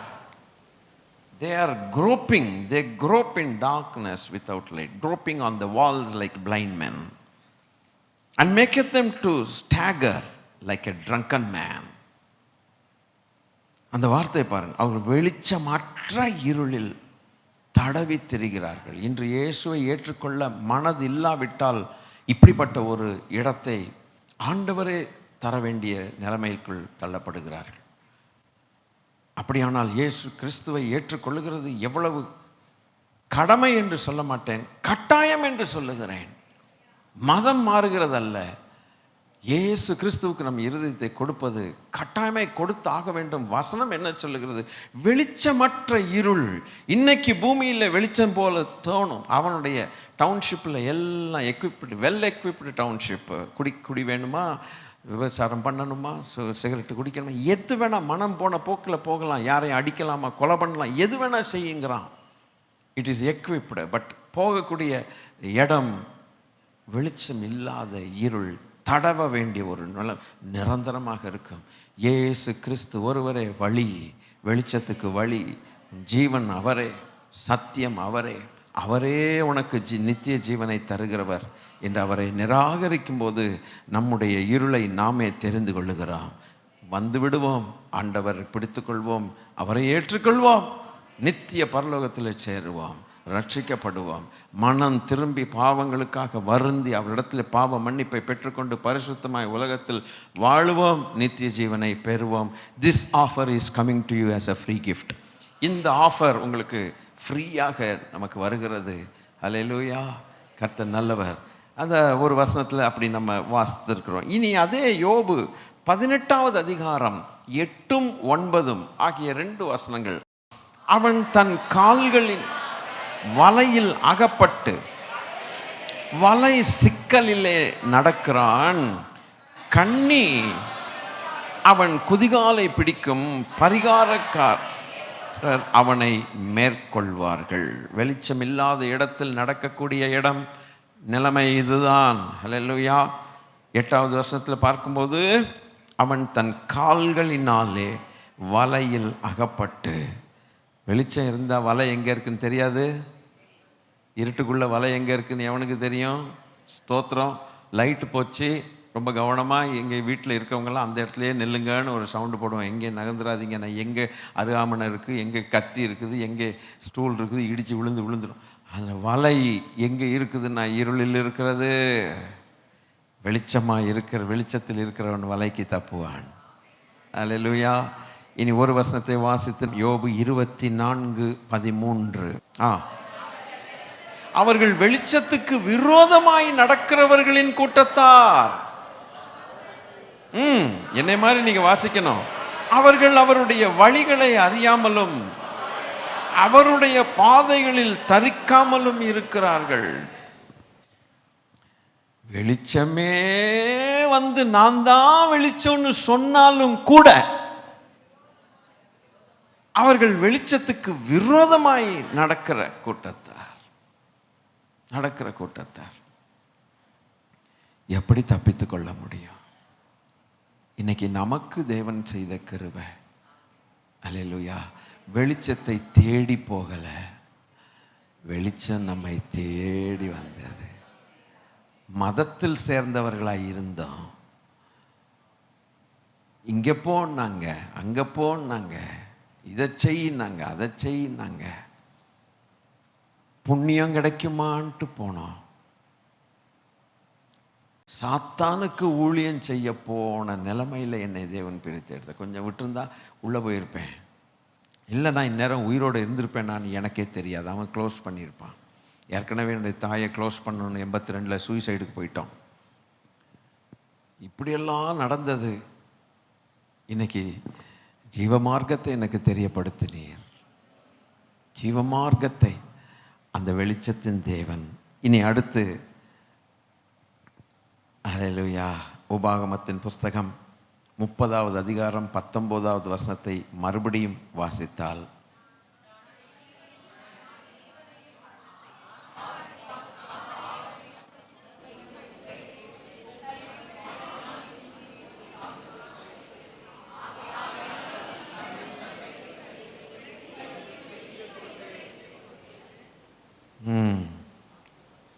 ஆசீர்வாதத்தையும் சாபத்தையும். 4வது பெயர். ஃபர்ஸ்ட் பெயர் என்ன? ஜீவனும் மரணமும். 2வது நன்மையும் தீமையும். 3வது வெளிச்சமும் இருளும். 4வது ஆசீர்வாதமும் சாபமும் வைத்திருக்கிறேன். நீ உன் சந்ததியும் பிழைக்கும்படி, அல்லேலூயா, நீ ஜீவனை தெரிந்து கொள். This is the 4th offer. இந்த உலகத்துக்கு ஆண்டவர் கொடுக்கிற 4 ஆஃபர்ஸ். அந்த ஆஃபர்ஸ் எங்கே இருக்குதுன்னாரு, ஸ்கவுட்டுன்னு ஸ்கூல்ஸில் ஒரு இயக்கம் இருக்கும். என்சிசி எதுலையாவது ஒன்றில் சேரணும்பாங்க பிள்ளைங்க. நல்ல ஒரு ஆக்டிவிட்டி. சிலர் என்சிசியில் சேருவாங்க, சிலர் ஸ்கவுட்டில் சேருவாங்க. கேம்ப்னு வைப்பாங்க ஸ்கூல்ஸில் பிள்ளைகளுக்கு. ஸ்கவுட் கேம்ப் கூப்பிட்டு போயிடுவாங்க. கூப்பிட்டு போய் ஏதோ ஒரு இடத்துல என்னத்தையோ ஒன்று ஒழிச்சு வச்சுருவான். அவங்களுக்கு ஒரு மேப்பை கொடுப்பாங்க, கைட்லைன் மாதிரி. நீ இந்த லெஃப்டில் போய் அதில் போய் நல்லா அலைய விட்டு அதை தேடி கண்டுபிடிப்பான். நம்ம பிள்ளைங்க போய் அதாக்கும் இதாக்கும் போகும் பாருங்க, போன இடங்கள்லாம் ஒன்றும் கிடைக்காது. கடைசியில் எங்கேயோ ஒன்று ஒழிச்சு வச்சுருப்பாங்க. இன்னும் 1-2 பேர் கொண்டு வந்துடுவான். தட்ஸ் அ ட்ரெஷர் ஹண்ட்டுன்னு சொல்லுவாங்க. புதையல் வேட்டை. அது ஒரு சின்ன ஒரு கேம் மாதிரி இந்த சொசைட்டியில் எப்படி நம்ம எல்லாம் கற்றுக் கொடுக்குறாங்க. அது போல் இந்த 4 ஆஃபர் எங்கேயோ ஒழிச்சு வச்சு, அங்கே ஒழிச்சு வச்சு, இங்கே ஒழிச்சு வச்சு தேடு. என்னத்தை தேடணும்? எங்கப்பா தேடுறது? இதெல்லாம் தேடிக்க முடியுமா?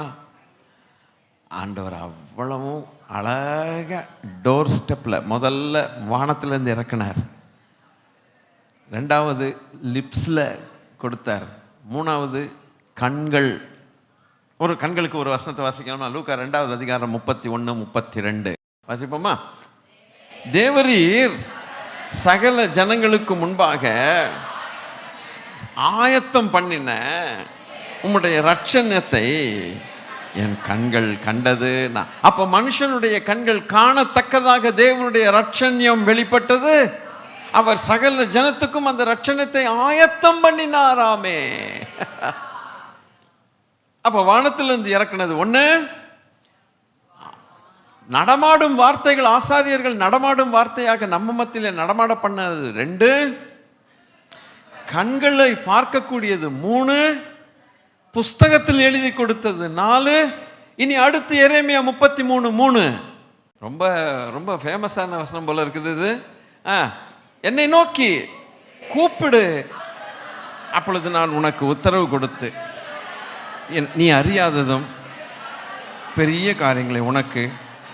5வது என்னன்னா கால், ஜஸ்ட் கிவ் எ கால். சிலர் சொல்றாங்கல்ல, நான் நீங்கள் கூப்பிட வேண்டாம், ஜஸ்ட் ஒரு மிஸ் கால் கொடுங்க, நாங்கள் உடனே பேசிடுறோம் அப்படிங்கிறாங்கல்ல. நீங்கள் எப்போ அவைலபிளாக இருப்பீங்களோ ஒரு மிஸ் கால் கொடுத்தீங்கன்னா நாங்கள் உடனே. அப்போ நம்முடைய கால்காக யார் காத்திருக்கிறா? இல்லை, நம்ம கால்காக இந்த உலகத்தில் சார் நீங்கள் அவைலபிளாக இல்லை, இருக்க மாட்டீங்க, நீங்கள் பிஸி பீப்புள், நீங்கள் எப்போ ஃப்ரீயாக இருங்களோ. நம்மள்கிட்ட பணம் இருக்குதுன்னா பேங்க்காரன் எப்படி இருப்பான்? அவனை போல ஒரு தங்கமானவர்கள். சார் நீங்கள் ஒன்றும் வராது சார், நான் ஒரு டோர் ஸ்டெப் வரேன் சார், நான் ஃபார்மை கொண்டு வரேன் சார், நான் ஃபில் அப், நீங்கள் தயவுசெய்து பிரான்ச்சுக்கு வராதிங்க சார், நாங்கள் வி வில் கம், அவர் எக்ஸிக்யூட்டிவ் வில் கம் அப்படிமா. இதே லோன் எடுத்துகிட்டு நம்ம ஒரு சலுகைக்காக எனக்கு திருப்பி லோன் கொடுறான்னா, சார் இதெல்லாம் ரூல்ஸே இல்லை சார், உங்களுக்கு ஏதாவது இருக்குதா கொண்டாங்க அப்பா பார்ப்போம் சார், இல்லை சார் ரூல் இல்லை சார், என்ன சார் பண்ண அப்படிமா.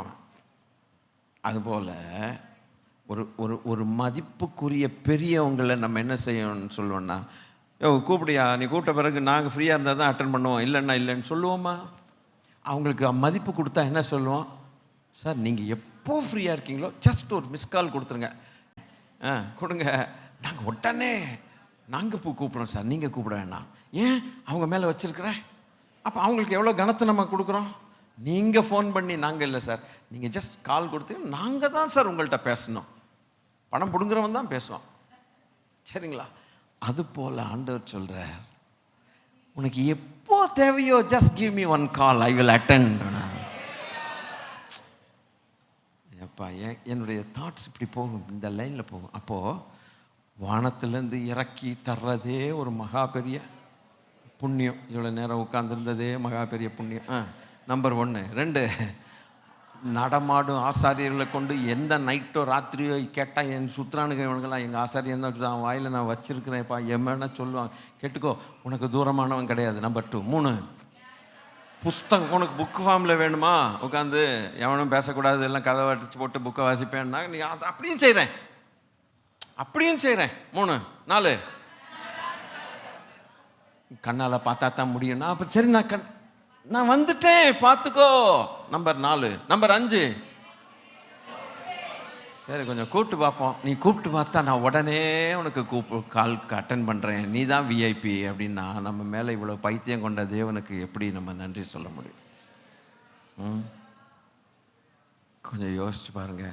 நான் அந்த வார்த்தையை பைத்தியம்னு கொச்சையாக பேசலை, அவருடைய அன்பின் உச்சகட்டத்தை விளக்கும்படியாக அந்த வார்த்தையை பயன்படுத்தினேன். 5 விதத்தில் அவர் அருகாமையே இல்லை. அந்த ஆஃபரை கொண்டு வர்றாரு மனுக்குலத்துக்கு. ஐயோ ஸ்தோத்திரம் ஐயா, இன்னும் குடிகாரனாக இருப்பானேன், இன்னும் பாட்டிலை வச்சிருப்பானேன், இன்னும் சிகரெட்டை பிடிப்பானேன், ஞானஸ்நானம் எடுத்ததுக்கப்புறம் இன்னும் பாட்டிலை பிடிப்பானேன், இன்னும் சிகரெட்டை குடிப்பானேன், இன்னும் அசுத்த ஆபாச படங்களை பார்ப்பானேன். அவர் எவ்வளவு சமீபத்தில் வந்திருக்கிறார். அந்த 4 ஆஃபரை கொண்டு வந்துட்டு நிற்கிறாரு. பிரைஸ் தி லார்ட், ஹல்லேலூயா. வர்றியா? கேட்டு திறந்தாச்சு ஏற்கனவே, அவன் பூட்ட மாட்டான், முடியாது, தட்டிட்டாரு, முடிஞ்சிருச்சு. அவன் மரியாதை ரிலீஸ் பண்ணி ஆகணும். நீ மாத்திரம் ஒரு வார்த்தை சொன்னா போதும், எனக்கு அவர் தான் வேணும், கர்த்தர் தான் வேணும்னு சொன்னா அப்படியே கொண்டு வந்து ஒரு இடத்துல வச்சு உன்னை அவயவங்களா ஒட்ட வச்சு உன்னை பராமரித்து பாதுகாத்து உன்னை பரலோகத்துக்கு கூட்டிட்டு போற வரைக்கும் நாம் பொறுப்புன்ட்டார்ல. இவ்வளவு சமீபமாய் வந்த தேவன் நமக்காக செய்ய மாட்டாரா? அன்பான ஆண்டவருடைய பிள்ளைகளே, தேவனால் தெரிந்து கொள்ளப்பட்டவர்களே, கர்த்தரால் ஆசீர்வதிக்கப்பட்ட ஜனமே, அல்லேலூயா. ஒரு பக்கம் நமக்கு ஆனந்தம், இவ்வளவு காரியங்களை நமக்கு செய்த தெய்வம், நாம் அழிந்து போகாதபடிக்கு கெட்டு போகாதபடிக்கு நம்மை தேடி வந்த நேசர், அல்லேலூயா. இன்னொரு பக்கம் தராசில் 2 தட்டு இருக்கிற மாதிரி, ஒரு தட்டு அவரை துதிக்கணும், இன்னொரு தட்டு இந்த மாட்டி முழிக்கிற ஜனங்களுக்கு கரெக்டான டெசிஷன் எடுங்கப்பா அப்படின்னு சொல்லி அவங்களுக்கு ஹெல்ப் பண்ணுறது நம்ம தான். கர்த்தர் நம்மளை தான் விரும்புகிறார். அல்லேலூயா. அப்படி கொஞ்சம் எந்திரிச்சிடலாமா? 5 ஆஃபர், 4 ஆஃபர், 5 விதத்தில் அவர் நெருங்கி இருக்கிறார். 5 காயங்கள், 5 கண்டங்கள், 5வது நம்பர் கிருபை. இதை நீங்கள் புரிஞ்சுக்கணும். இப்படிங்க பாருங்க, 4 ஆஃபர், 5 விதத்தில் அவரை நெருங்கி வருகிறார். 5 காயங்களை ஏற்றவர், 5 கண்டங்கள். 5ங்கிறது கிரேஸ், டபுள் தி கிரேஸ் 10. 10 கன்னிகைகள், 10 கட்டளைகள், 10 பட்டணம் எல்லாம். போவாஸ் அந்த கூட்டிகிட்டு போய் மக்கள்கிட்ட பேசும்போது 10 பேரை கூட்டிகிட்டு போனான். 10 10 10 எல்லாம் வரும், அது வேற விஷயம். அது பை 2 வந்து 5 கிரேஸ். 5 கிரேஸ், 5 விதத்தில் நெருங்கி வந்தார். 5களை விடுவிக்கின்ற 5 காயங்கள் ஏற்றவர். நம்மை விடுவித்த தேவன் மற்றவர்களை விடுவிக்க வேண்டும், நம்மளை கருவியாய் பயன்படுத்த வேண்டும். ஒரு அர்ப்பணிப்போடு நம்ம செல்லலாமா? அல்லேலூயா. இந்த வாரத்தில் கர்த்தர் நம்மை கொண்டு என்ன செய்ய போகிறாரோ, எங்களை வந்து யூஸ் பண்ணும், அதாவது எங்களுக்கு வரங்களை தாரும், எங்களை அது பண்ணும், அப்படி கேட்காதபடிக்கு யூஸ் பண்ணிக்கங்கப்பா அப்படின்னு நீங்கள் சொல்லிட்டீங்கன்னா, அவர் எப்படி யூஸ் பண்ணுறதுன்னு இஷ்டம் வச்சிருக்கிறாரோ அவர் கையில் நம்ம யூஸ் பண்ணப்படுவோம். கொஞ்சம் எந்திரிச்சிடலாமே எல்லாருமே? அல்லேலூயா. நன்றி சொல்ல ஆசைப்படுகிறவர்கள் ஒரு பக்கம், இன்னொன்று தராசில் அடுத்த தட்டு போல தேவரீர் என்னை பயன்படுத்தி கொள்ளும் ஐயா. அல்லேலூயா. யார் நமது காரியமாக போவார்? யார் நமது காரியமாக? யாரை நான் அனுப்புவேன்? யார் நமது காரியமாக போவார்? கர்த்தர் நல்லவர். ஹல்லேலூயா. எல்லாருடைய கண்களும் மூடி இருக்கட்டும். ஏமேன், ஏமேன், ஏமேன். ஒரு நல்ல அர்ப்பணிப்போடு போங்க. ஆண்டவருடைய பிள்ளைகளே, கர்த்தருக்கு ஸ்தோத்திரம். ஒரு சின்ன அர்ப்பணிப்பு. ஐயா, இவ்வளவு நெருக்கமாய் இந்த உலகத்து ஜனத்தோடு இன்னைக்கும் பேசுறீங்க. முதல் விசை ஆண்டவரே, பரிதாப நிலைமையில் பலவீனராய், எங்கள் பலவீனத்தை தாங்குகிறவராய், ஆண்டவரே, விரும்பப்படத்தக்க ரூபம் இல்லாதவராய், அழகில்லாதவராய், அடிக்கப்பட்டவராய், நொறுக்கப்பட்டவராய், வாயை திறந்து எல்லாரும் கர்த்தருக்கு மகிமை சொல்லுங்க. இப்படி வந்தீங்கப்பா, அவமானப்படுத்த இடம் கொடுத்தீங்க, அவமதிக்க இடம் கொடுத்தீங்க, காரி துப்புறதுக்கு இடம் கொடுத்தீங்க, முள்முடி வைக்கிறதுக்கு இடம் கொடுத்தீங்க, உளப்பட்ட நிலம் போல சரீரம் பிக்கப்படுகிறதற்கு இடம் கொடுத்தீங்க, ஐயோ சிலுவையை சுமக்கிறதுக்கு இடம் கொடுத்தீங்க. என்னென்ன செய்யணுமோ மனுஷனுக்கும் சாத்தானுக்கும் அவ்வளவு இடம் கொடுத்து, தேவனே நீர் சிலுவைக்கு சென்றீங்கப்பா. ஆனால் சிலுவை வெற்றி சிறந்த பிறகு, உயிர் தெழுந்த பிறகு அவன் தலையை நசுக்கி போட்டீர். அல்லேலூயா.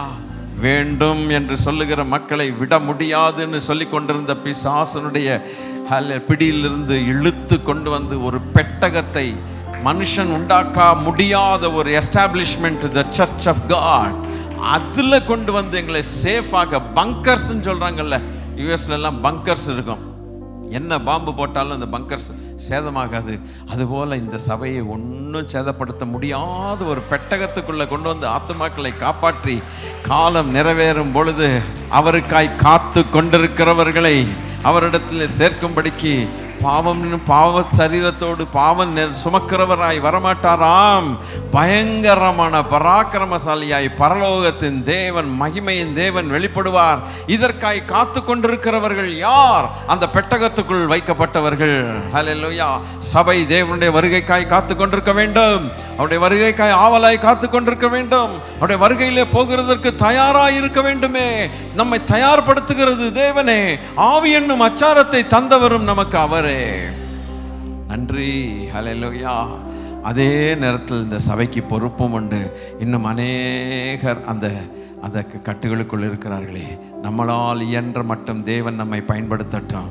அதற்கு ஒப்பு கொடுத்தால் அவர் மிச்ச காரியங்களை செய்வார். நீங்கள் மட்டமான பாவின்னு நினைக்கவே வேண்டாம். அல்லேலூயா. என்னை போல ஒரு அசுத்தமானவன் உலகத்தில் இருக்க மாட்டான்னு சொல்லவே வேண்டாம். எல்லாரும் பாவம் செய்து ஏகமாய் கெட்டு போனார்கள். ஆனால் கர்த்தருக்கு நாம் தேவை, நாம் அவசியம். அல்லேலூயா. நம்மைத்தான் கொண்டு வந்து பெட்டகத்துக்குள்ளே வச்சிருக்கிறார். பாவி என்று அவர் நினைத்தால் இந்த பெட்டகத்துக்குள் அவர் வைக்க மாட்டார். அல்லேலூயா. தேவன் கிருபையாய் அர்ப்பணிச்சிட்டீங்களா? Thank you Lord. நண்பின் பிதாவே, உமக்கு ஸ்தோத்திரங்கள் அப்பா. தர்மையான நல்ல நாளிலே உம்முடைய அன்பு எங்களுக்கு வெளிப்பட்டதுக்காய் ஸ்தோத்திரம். எவ்வளவு நெருக்கமாய் வந்து மனுக்குலத்தின் ரட்சிப்புக்காக அவ்வளவு நெருக்கமாய் வந்த தெய்வம். இன்னொரு ரகசியத்தை பார்த்துட்டோம்.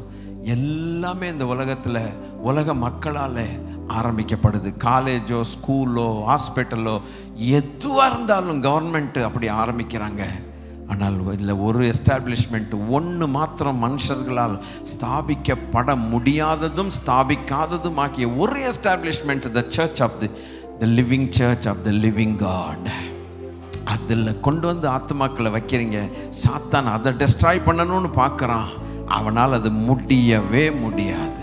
பாதாளத்தின் வாசல்கள் அதை மேற்கொள்வதில்லைன்னு எவ்வளவு பத்திரப்படுத்தி, அல்லேலூயா, முடிவில்லை 2ஆம் தரம் இங்கே வந்த ஜனங்கள் ஆசையாயவுடைய வருகைக்கு காத்திருக்கிறவர்களுக்கு 2வது தரம் பாவம் இல்லாமல் வெளிப்படுவார் என்று சொன்னால் மகாராஜாவாய் வெளிப்படுவீர். பயங்கரமான பராக்கிரமசாலியா எக்கால சத்தத்தோடு வெளிப்படுவீர். இந்த சாட்சி, இதுக்கு நாங்கள் தான் சாட்சிகள். ஏற்ற காலத்தில் அந்த சாட்சி விளங்கும் என்று சொல்லப்பட்ட வார்த்தை இன்று விளங்கி கொண்டிருக்கிறதற்காக நாங்கள் நன்றி செலுத்துகிறோம். தொடர்ந்து நம்முடைய பிள்ளைகளை காத்துக்கொள்ளும், அதே நேரத்தில் சபையாரை காத்துக்கொள்ளும், சபையாரை பயன்படுத்தி கொள்வீராக என்று ஜெபிக்கிறேன். எங்கள் ஆண்டவர் இயேசு கிறிஸ்துவின் நாமத்தில் கேட்கிறோம் பிதாவே. கைகளையும் தலைகளையும் வானத்துக்கு நேராக உயர்த்தி சிங்காசனத்தில் விட்டிருக்கிறதுக்கு முன்பாக அல்லேலூயா கைகளை உயர்த்தி நாம் ஆசீர்வாதத்தை பெற்று செல்லலாம். நம்முடைய கர்த்தராக இருக்கிற இயேசு கிறிஸ்துவானவருடைய கிருபையும் பிதாவாகிய தேவனுடைய அன்பும் பரிசுத்த ஆவியானவருடைய ஆளுகையும் ஐக்கியமும் நம் அனைவரோடும் கூட நம்முடைய மகாராஜா, பாவம் இல்லாமல் பராக்கிரமசாலியாய் வெளிப்படக்கூடிய நம்முடைய மகாராஜா இயேசு கிறிஸ்து வருகிற வரைக்கும் இருப்பதாக. ஆமென். என் ஆத்மாவே, என் முழு உள்ளமே ஸ்தோத்தரி. என் ஆத்மாவே நீ கர்த்தரை ஸ்தோத்தரி. அவர் செய்த சகல உபகாரங்களையும் மறவாதே. God bless you. கர்த்தருடைய சமாதானம் உங்களை ஆளுகை செய்வதாக. சமாதானத்தோட போய் வாருங்கள். கர்த்தருடைய பலன் உங்களோடு இருப்பதாக. கர்த்தர் உங்களை பயன்படுத்தி கொள்வாராக. நீங்கள் ஆசீர்வதிக்கப்பட்டவர்களாக இந்த பூமியில் இருப்பீர்களாக. God bless you. Praise the Lord. God bless you. God bless you.